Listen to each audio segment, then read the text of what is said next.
September, one shell casing marked with a chilling phrase, "Hey, fascists, catch." It was discovered in the aftermath of Charlie Kirk's assassination. A clue as disturbing as the act itself. But here's the contradiction. The rifle linked to that casing wasn't found in the suspect's hands, and eyewitnesses insist the flash of gunfire came from a rooftop across the street. So, if the story doesn't add up, the question remains, who really pulled the trigger? And why was a campus group so quick to mock the death? That's why you should subscribe, so you never miss the next piece of this unfolding investigation. Subscribe if you believe the truth should never be buried. Subscribe if you think justice demands answers, not silence. Subscribe if you want every hidden detail exposed, no matter how uncomfortable. And subscribe if you want to stand with the community searching for the truth. But if you choose not to, then go to the comments and tell us why. Because silence speaks just as loudly as words. At dusk, the day carried the ordinary rhythm of campus life. Students gathered at the courtyard, some holding signs, others waiting to hear words that might spark debate. The atmosphere was charged, but not unusual, chance mixing with the hum of conversation. The flicker of phones recording. Tyler Robison stepped forward, steady under the bright glare of the lights. For some in the crowd, this was a moment of conviction. For others, a moment of protest. His voice had barely risen above the noise when it happened. A crack tore through the air. For a split second, many thought it was fireworks. But then Tyler staggered, collapsing against the podium. The microphone struck the ground with a hollow thud, echoing through the stunned silence that followed. Chaos erupted. Screams cut through the night as students surged backward. Some ducking, others sprinting for cover. A few ran toward Tyler, desperate to help. Their hands pressed against a wound already darkening his shirt. Sirens wailed in the distance as campus security rushed in, forming a shield around the fallen figure. Witnesses shouted conflicting stories, a rooftop flash, a shadow in the crowd, a sound they couldn't place. Phones kept rolling, capturing the moment in fragments that would spread across the internet within minutes. By the time paramedics arrived, the courtyard had become a storm of flashing lights, frantic voices, and unanswered questions. What began as an evening of speech had collapsed into tragedy and a haunting mystery that would consume a community. Within minutes, the courtyard was sealed off under a curtain of yellow tape. Officers from campus police and city law enforcement moved in, pushing back the crowd and locking down every exit. Helicopters circled overhead as tactical units swept rooftops, searching for any trace of the shooter. The media response was immediate. Breaking alerts lit up phones across the country. Student leader gunned down on campus.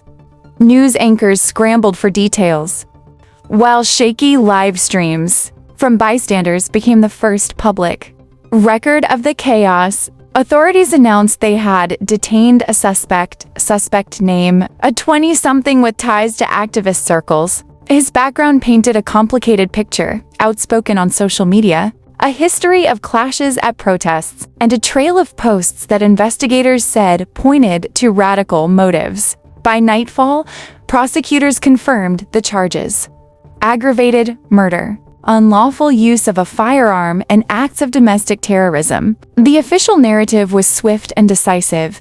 Tyler Robison's death, they argued, was not random but politically inspired, a deliberate strike meant to send a message. But even in those first hours, as headlines hardened into certainty, questions began to stir. Was the story as clear as authorities claimed? Or was the rush to judgment hiding details that didn't quite fit? The investigation centered first on the weapon. Detectives displayed a bolt-action rifle, its barrel smudged, its magazine still holding 3 unfired rounds. A single spent casing was bagged as evidence, the same casing marked with a chilling inscription, "Hey fascists, catch!" Ballistics experts testified that the projectile recovered from Tyler Robison's body matched the rifle's chambering, yet the chain of custody raised eyebrows. The weapon, police admitted, had been discovered hours later, abandoned 2 blocks from campus, with no fingerprints recovered. The autopsy confirmed a single entry wound to the chest, angled downward, a detail that suggested the shooter fired from an elevated position. Witnesses spoke of a rooftop flash, but investigators insisted the rifle's trajectory fit a shot taken at ground level. Beyond forensics, investigators turned to the suspect's digital trail. Screenshots of incendiary social media posts were shown to the press. Search histories revealed terms like ballistics pattern and campus rally schedule in a notebook seized from his apartment. Scribbled phrases hinted at political resentment. Though none explicitly mentioned Tyler Robison, to the public this evidence seemed damning. A weapon, a bullet match, a digital footprint laced with anger. And yet, questions lingered. If the rifle truly belonged to the suspect, why was it found blocks away, clean of DNA and prints? If the shot came from above, how could the official report claim ground-level fire? And if the motive was so clear, why did none of the writings name the victim? Evidence was mounting, yes, but its reliability, that was another story. From the beginning, the official account carried cracks that refused to seal.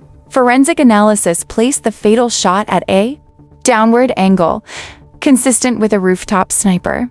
Yet investigators held to the claim of a ground-level shot, despite at least 4 eyewitnesses insisting they saw a muzzle flash from the roofline. Ballistics raised more questions than answers. The bullet pulled from Tyler Robison's chest was badly deformed, its striations incomplete. One expert privately noted that while the caliber matched the rifle, the markings were too damaged to provide a definitive match. In other words, the connection between the weapon and the wound was suggestive, not conclusive. Then there was the rifle itself. No fingerprints, no DNA, no blood. A weapon allegedly fired in the heat of chaos, but abandoned 2 blocks away as if placed there deliberately. Some investigators hinted at contamination, others at staging, though none dared say so on record. Eyewitnesses described confusion. Some claimed a figure ducked into the stairwell of the science building just seconds after the shot. Others swore they heard 2 cracks, not one, raising the possibility of more than one weapon fired. Yet these accounts, conflicting though they were, rarely appeared in the official narrative, and when digital evidence was reviewed by an independent analyst, troubling gaps emerged, missing timestamps, redacted screenshots, and a search history that appeared truncated as if curated for effect. The case, it seemed, was being presented as airtight, but underneath, experts and observers began to whisper. Was this a careful investigation or a convenient story? As the investigation unfolded, alternative narratives began to surface. Stories that challenged the official version in unsettling ways.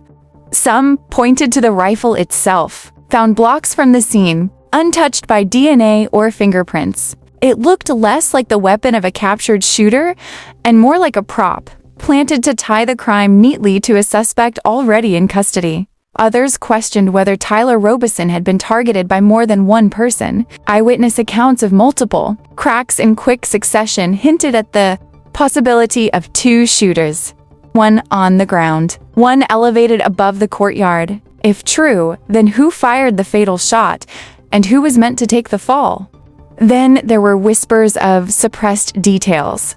Surveillance cameras mounted on the science building, where several witnesses reported a rooftop figure, were said to have been in operation that night, yet the footage was never released to the public. Officials cited ongoing investigation, but skeptics wondered whether the tapes showed something that didn't fit the narrative, and so the questions grew heavier. Was the accused simply the most convenient suspect, a young man with a loud online presence and political baggage, while the true shooter slipped away unseen? What if the wrong person was accused, leaving the real perpetrator free to vanish into the night? Amid the swirl of theories and accusations, one truth remains. A family lost their son. Tyler Robison was more than a headline, more than a case file. To his parents, he was a young man with unfinished dreams, a voice they expected to hear at the dinner table, not on the evening news. In the days after his death, candles lit the campus courtyard where he fell. Vigils stretched late into the night, students singing, Strangers holding signs that read "Justice for Tyler." Some came in silence, some in anger, all bound by grief. Protests followed.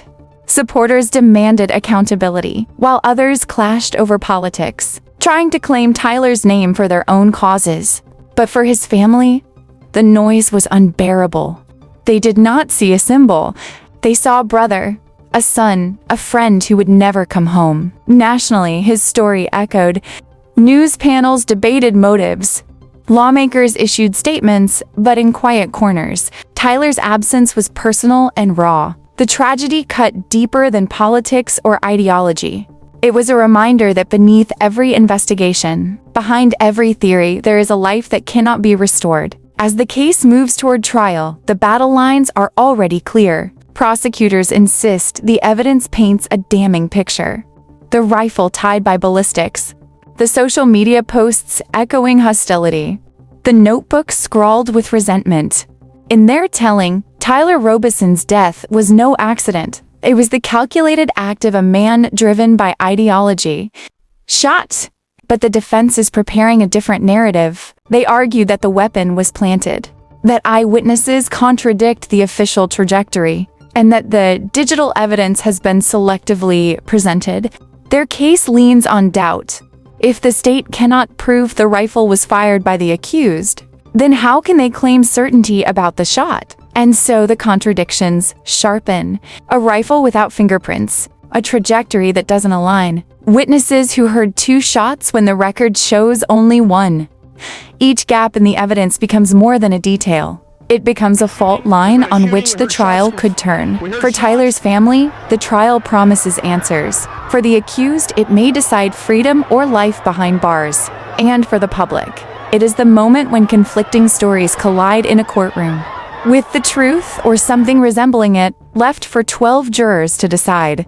The case against the accused seems clear. A rifle, a bullet, a digital trail, and yet the cracks are impossible to ignore. A weapon found far from the scene, stripped of fingerprints. An autopsy suggesting a rooftop angle while officials insist on ground fire. Witnesses describing 2 shots when the record names only 1. These contradictions leave us with a troubling reality. If the evidence doesn't match the story, who really pulled the trigger? That's the question. We'll keep asking, and the reason you should subscribe and turn on notifications so you never miss the next chapter in this investigation. Subscribe if you believe justice depends on truth. Subscribe if you think silence only protects the guilty. Subscribe if you want every hidden detail brought into the light. And if you won't subscribe, then go to the comments and tell us why, because your voice matters here. Whether it's agreement, doubt, or demand, drop one word, justice, truth, release, to show where you stand. And above all, share this story. So Tyler Robison's name and the unanswered questions surrounding his death are never forgotten.